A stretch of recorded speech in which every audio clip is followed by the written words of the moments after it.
ನಮಸ್ತೆ ಎಲ್ಲರೂ ಹೇಗಿದ್ದೀರಾ? ಎಲ್ಲರೂ ಚೆನ್ನಾಗಿದ್ದೀರಾ ಅಂತ ಭಾವಿಸ್ತಾ ತಡ ಮಾಡದೆ ಇವತ್ತಿನ ವಿಡಿಯೋನ ಪಟ್ ಅಂತ ಸ್ಟಾರ್ಟ್ ಮಾಡೋಣ. ನವೋದಯ ಎಕ್ಸಾಮ್ ರಿಸಲ್ಟ್ ಈಗಾಗಲೇ ಅನೌನ್ಸ್ ಆಗಿದೆ. 6 ಮತ್ತು 9ನೇ ತರಗತಿಯ ಪ್ರವೇಶಕ್ಕೆ ಯಾರೆಲ್ಲ ಎಕ್ಸಾಮ್ ಬರ್ದಿರ್ತೀರಾ, ಎರಡು ಯಾವ ರೀತಿ ನಿಮ್ಮ ಮೊಬೈಲಲ್ಲೇ ಚೆಕ್ ಮಾಡೋದು ಅಂತ ಫಸ್ಟ್ 1 by 1 ನೋಡೋಣ. ಫಸ್ಟ್ 6ನೇ ತರಗತಿಗೆ ಯಾವ ರೀತಿ ಚೆಕ್ ಮಾಡೋದು ಅಂತಂದರೆ, ಗೂಗಲ್ಗೆ ಹೋಗಿ ಅಲ್ಲಿ ಸರ್ಚಲ್ಲಿ NVS ರಿಸಲ್ಟ್ 2025 ಕ್ಲಾಸ್ 6 ಅಂತ ಟೈಪ್ ಮಾಡಿ ಮೊದಲನೇದು ಏನು ಫಸ್ಟಲ್ಲಿ ತೋರಿಸ್ತಾ ಇದೆ NVS ನವೋದಯ ವಿದ್ಯಾಲಯ ಸಮಿತಿ ಅಂತ, ಅದನ್ನು ಸೆಲೆಕ್ಟ್ ಮಾಡಿದಾಗ ಈ ರೀತಿ ಬರುತ್ತೆ. Selection test 2025 result class 6 summer bound ಅಂತ. ಅಲ್ಲಿ roll number, enter your roll number ಅಂತ ಕಾಣಿಸ್ತಾ ಇದೆ ಅಲ್ವಾ, ಅಲ್ಲಿ ರೋಲ್ ನಂಬರ್ ಹಾಕಿ enter your date of birth ಅಂತ ತೋರಿಸ್ತಾ ಇದೆ ಅಲ್ವಾ. ಅಲ್ಲಿ ಹಾಲ್ ಟಿಕೆಟಲ್ಲಿ ಯಾವ ರೋಲ್ ನಂಬರ್ ಇದೆ ಅದನ್ನು ಎಂಟ್ರಿ ಮಾಡಬೇಕು. ಹಾಲ್ ಟಿಕೆಟಲ್ಲಿ ಯಾವ ಡೇಟ್ ಆಫ್ ಬರ್ತ್ ಇದೆ ಅದನ್ನು ಅಲ್ಲಿ ಎಂಟರ್ ಮಾಡಿ ಚೆಕ್ ರಿಸಲ್ಟ್ ಅಂತ ತೋರಿಸ್ತಾ ಇದೆ ಅಲ್ವಾ, ಅದ್ರ ಮೇಲೆ ಕ್ಲಿಕ್ ಮಾಡಿ.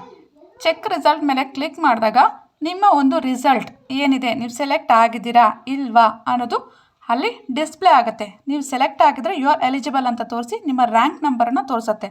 ನೀವು ಸೆಲೆಕ್ಟ್ ಆಗಿಲ್ಲ ಅಂತಂದರೆ sorry you are not considered for admission in main select list ಅಂತ ತೋರಿಸುತ್ತೆ.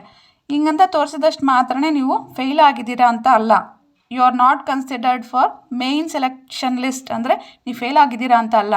ಮೇನ್ ಲಿಸ್ಟಲ್ಲಿ ನೀವು ಸೆಲೆಕ್ಟ್ ಆಗಿಲ್ಲ ಅಂತ ಅಷ್ಟೇ. ಸೆಕೆಂಡ್ ಲಿಸ್ಟ್ ಮತ್ತೆ ಬಿಡ್ತಾರೆ, ಅದರಲ್ಲಿ ಸೆಲೆಕ್ಟ್ ಆಗಬಹುದು. ಈಗ ಕ್ಲಾಸ್ 9 ಯಾವ ರೀತಿ ಚೆಕ್ ಮಾಡೋದು ಅಂತ ನೋಡೋಣ. Class 9 same NVS result 2025 class 6 ಇತ್ತಲ್ವ, ಅಲ್ಲಿ ಕ್ಲಾಸ್ 9 ಅಂತ ಟೈಪ್ ಮಾಡಬೇಕು.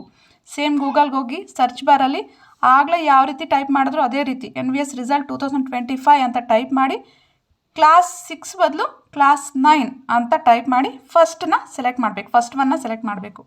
ಫಸ್ಟ್ ಒನ್ ಸೆಲೆಕ್ಟ್ ಮಾಡಿದಾಗ ಸೇಮ್ ಸೆಲೆಕ್ಷನ್ ಲಿಸ್ಟ್ ಅಂತ ಬರುತ್ತೆ. ಅಲ್ಲಿ ಎಂಟರ್ ಯುವರ್ ರೋಲ್ ನಂಬರ್ ಅಂತ ಬರುತ್ತೆ. ನಿಮ್ಮ ರೋಲ್ ನಂಬರ್ನ ಎಂಟರ್ ಮಾಡಿ enter your date of birth ಅಂತ ಬರುತ್ತೆ. ನಿಮ್ಮ ಡೇಟ್ ಆಫ್ ಬರ್ತ್ ಹಾಲ್ ಟಿಕೆಟಲ್ಲಿ ಯಾವುದಿರುತ್ತೆ ಅದನ್ನು ಎಂಟರ್ ಮಾಡಿ ಚೆಕ್ ರಿಸಲ್ಟ್ ಕೊಟ್ಟರೆ ಅಲ್ಲಿ ರಿಸಲ್ಟ್ ಡಿಸ್ಪ್ಲೇ ಆಗುತ್ತೆ. ನೀವು ಸೆಲೆಕ್ಟ್ ಆಗಿದ್ದರೆ ನಿಮ್ಮ ರ್ಯಾಂಕ್ ನಂಬರ್ ಮತ್ತು ಯು ಆರ್ ಎಲಿಜಿಬಲ್ ಅಂತ ತೋರಿಸುತ್ತೆ. ನೀವು ಸೆಲೆಕ್ಟ್ ಆಗಿಲ್ಲ ಅಂತಂದರೆ sorry you are not considered for main list ಅಂತ ತೋರಿಸುತ್ತೆ. ಮೇನ್ ಲಿಸ್ಟ್ ಅಂತ ತೋರಿಸಿದ್ರೆ ನೀವು ಫೇಲ್ ಆಗಿದ್ದೀರಾ ಅಂತ ಅಲ್ಲ, ಮತ್ತೆ ಇನ್ನೊಂದು ಲಿಸ್ಟ್ ಬರುತ್ತೆ. ಆ ಲಿಸ್ಟಲ್ಲಿ ಖಂಡಿತ ಎಲ್ಲರೂ ಸೆಲೆಕ್ಟ್ ಆಗ್ತಾರೆ. ಈ ಲಿಸ್ಟಲ್ಲಿ ಯಾರು ಸೆಲೆಕ್ಟ್ ಆಗಿಲ್ಲ ಅವರೆಲ್ಲ ಬೇಜಾರಾಗಬೇಡಿ, ಹೋಪ್ ಕಳ್ಕೊಬೇಡಿ ಅಂತ ಹೇಳ್ತಾ, ಇದಿಷ್ಟು ಇವತ್ತಿನ ಮಾಹಿತಿ ಇಷ್ಟ ಆಗಿದ್ದರೆ ದಯವಿಟ್ಟು ಲೈಕ್ ಮಾಡಿ, ಶೇರ್ ಮಾಡಿ, ಹಾಗೆ ನಿಮ್ಮ ಅನಿಸಿಕೆಗಳನ್ನು ಕಮೆಂಟ್ ಮುಖಾಂತರ ತಿಳಿಸಿ. Thank you for watching. ಧನ್ಯವಾದಗಳು.